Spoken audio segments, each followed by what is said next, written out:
Continuamos con más aquí, por supuesto, en Economía para Todos. Vamos a hablar del tema de las exportaciones peruanas. Sabemos que hay cifras muy positivas que hay que compartir y estos puntos de que señalan las exportaciones peruanas se inician el año con un alza del 30.7%. Y tenemos a Gabriela Arrieta Padilla, jefa de Estudios Económicos e Inteligencia Comercial del CIEN ADEX. Gabriel, ¿cómo está? Bienvenido, buenas tardes. ¿Qué tal? ¿Qué tal? ¿Cómo estás, Valeria? Un gusto estar aquí contigo y bueno, para poder conversar sobre este tema y esta noticia tan importante que traemos, ¿no? Sí, Gabriel, por favor, coméntanos un poco de... Es una noticia bastante buena, ¿no? El tema de exportaciones. Hemos arrancado con pie derecho este 2025. A ver si podemos hacer un comparativo 2025 versus 2024 y si podemos diseminar un poco o tratar de entrar en detalles por categorías.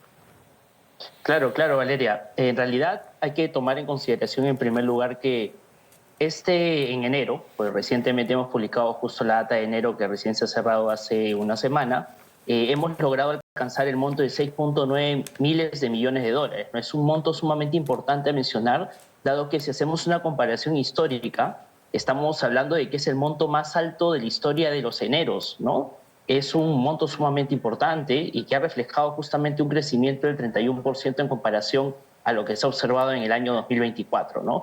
Dentro ya de la propia estructura exportadora hay que destacar dos puntos, ¿no? En primer lugar, el crecimiento de las exportaciones tradicionales comandadas justamente por el incremento de las exportaciones mineras, a través también del incremento propio del cobre y concentrados, y también el crecimiento de las no tradicionales, que ha sido alrededor del 24% gracias al crecimiento de 6, 7 sectores de exportación que consideramos. Entre ellos se destaca justamente la propia agroindustria. ¿Y por qué destaco estos dos sectores, minería y agroindustria? Si a estos sectores le va muy bien en algún determinado mes, normalmente estos están explicando alrededor del 75-80% del total de las exportaciones mensuales. Entonces, con un buen desempeño de estos dos sectores, garantizamos también de que se va a dar un buen desempeño en el total de las exportaciones. Ahora, le ha ido bien a minería y agroindustria, tanto en volumen como en valor, ¿correcto? Exactamente. En minería se destaca, digamos, el crecimiento propiamente dicho de volumen y también de los precios internacionales, porque estamos en una época de precios internacionales altos todavía, ¿no? A pesar de que se menciona que de repente va a estar nivelándose nuevamente a lo largo de este año, todavía este mes, en enero, nos ha sorprendido con un crecimiento de precio internacional del cobre, que es nuestro principal producto exportado. Y en el caso de la agroindustria han habido diferentes también resultados. Hay que destacar en primer lugar que el principal producto exportado de la agroindustria fue la uva fresca.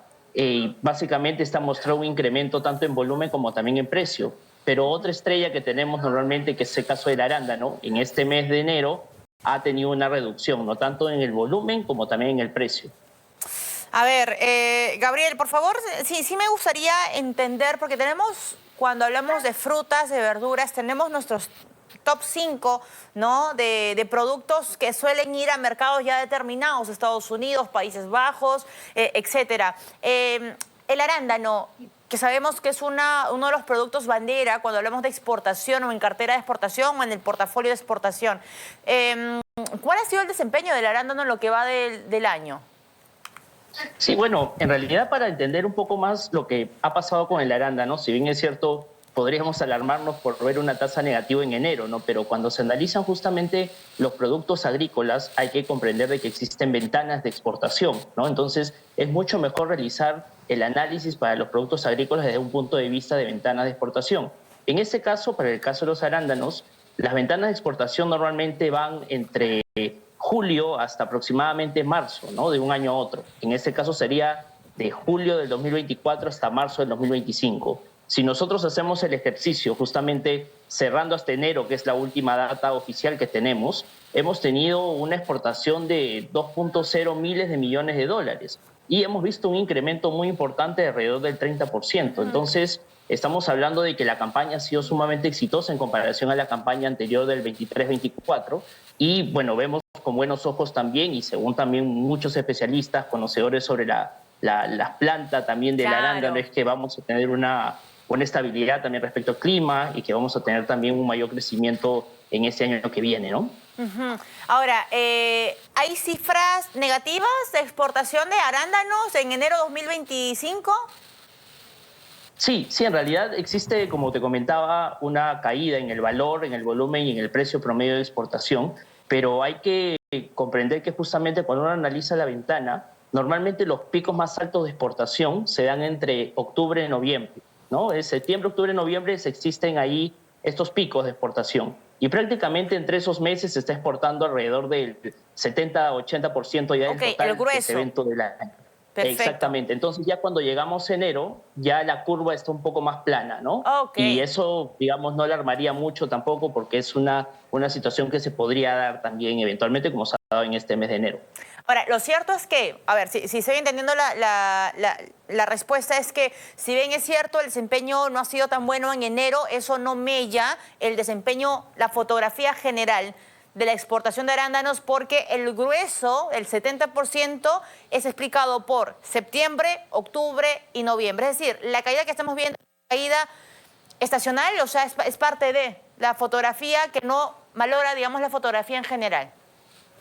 Exactamente, no Ok. valora la fotografía de la campaña y normalmente vemos ese piso, ¿no? Ya en enero, febrero y marzo ya se ve un piso mucho más bajo la cantidad también que se exporta, tanto en volumen como también en términos de valor, ¿no? Claro. Depende del comportamiento del precio internacional. Gabriel, es importante esa explicación porque claramente siempre esas cifras cuando vemos en rojo sí nos causa un poco de alarma, pero la explicación es bastante válida.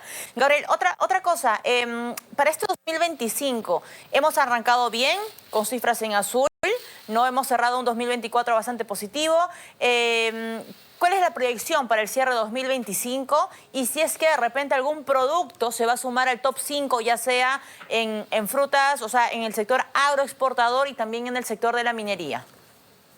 Sí, en realidad para el inicio de este año ha sido como te comentaba al inicio, un punto bastante alto dentro de la comparación histórica. Es una tasa muy, muy alta, 31% de crecimiento para enero. Lo que normalmente vamos a observar es que este año, si es que se mantiene, digamos, como decimos en economía, un ceteris paribus de las condiciones que hemos estado analizando hasta el momento, vamos a estar creciendo alrededor del 4%, probablemente 5%, ¿no? Entonces, vamos a tener que justamente desarrollar un estudio un poquito más profundo para poder dar cifras mucho más exactas, pero digamos, en cierto sentido, si es que se mantiene todo igual, no hay efectos, digamos, de tema arancelario que podría darse, ¿no? Que nos podría impactar de repente en el futuro, o de repente el factor climático también se mantiene normal o estable, como se ha estado llevando a lo largo de estos últimos meses. Estaríamos hablando de que también vamos a continuar en esta senda de crecimiento para las exportaciones peruanas, ¿no? Claro. El tema, por ejemplo, de los aranceles a Canadá, a México, por parte de la política de Donald Trump, políticas en comercio exterior y China respondiendo también ante estas posturas, ¿no?, de Donald Trump, tiene un efecto colateral en las exportaciones peruanas. Sabemos que nuestras carteras están, en este caso, pues diversificados un poco, ¿no? Pues en Estados Unidos con algunos productos que les damos, pero cuando exista esta fricción, si es que no le existe ya, entre China y Estados Unidos, Perú, que tiene a ambos países como aliados comerciales por excelencia, ¿tendrá de repente algún efecto colateral en nuestras cifras, en nuestras proyecciones de exportaciones para el 2025? ¿Cuál es la mirada que se tiene, Gabriel, desde ADEX? Sí, sin duda alguna, este tipo de situaciones a nivel internacional y de guerra comercial que se puede generar cumple dos, tres efectos, ¿no? En primer lugar está el efecto dentro del país que está aplicando las medidas, que en este caso sería Estados Unidos. Se ha estado hablando mucho de un efecto de desaceleración propia de la economía americana, aumento justamente de precios por la falta de algunos insumos y también por la falta de algunos productos finales que podrían darse por este tipo de aranceles. Luego existe el efecto también hacia los países que están directamente siendo afectados, ¿no? Como es el caso bien ha mencionado de la propia China, México, Canadá, que son los principales, y bueno, Unión Europea, que hoy día ha sido mencionado con el tema del aluminio y el acero. Y en el caso del Perú, que sería en estos momentos un tercer país, digamos, dentro del análisis, existen diversos canales que podemos observar. En primer lugar, el tema de la demanda propia del país, ¿no? Normalmente cuando hay una desaceleración económica producida por este tipo de políticas, uno observa de que puede haber un efecto sobre la demanda, ¿no?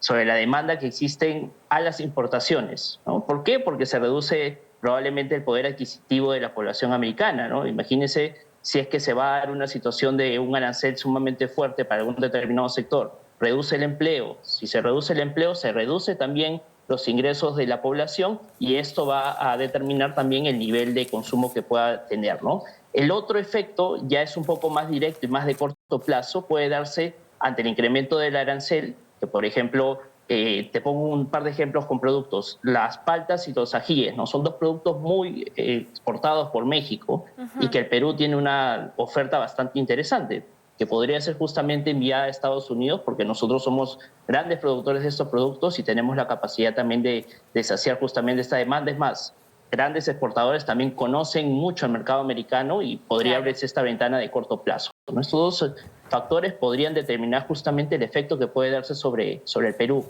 con la guerra comercial.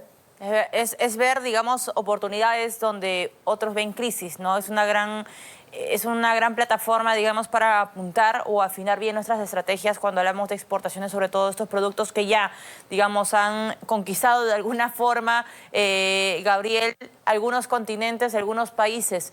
Te agradezco que nos hayas acompañado esta tarde, Gabriel Arrieta Padilla, jefe de Estudios Económicos e Inteligencia Comercial del CIEN ADE, que estuvo con nosotros. Balance 2025, estamos arrancando, señores, con pie derecho, un alza de 30.7% y ya la explicación de lo que está ocurriendo con las exportaciones de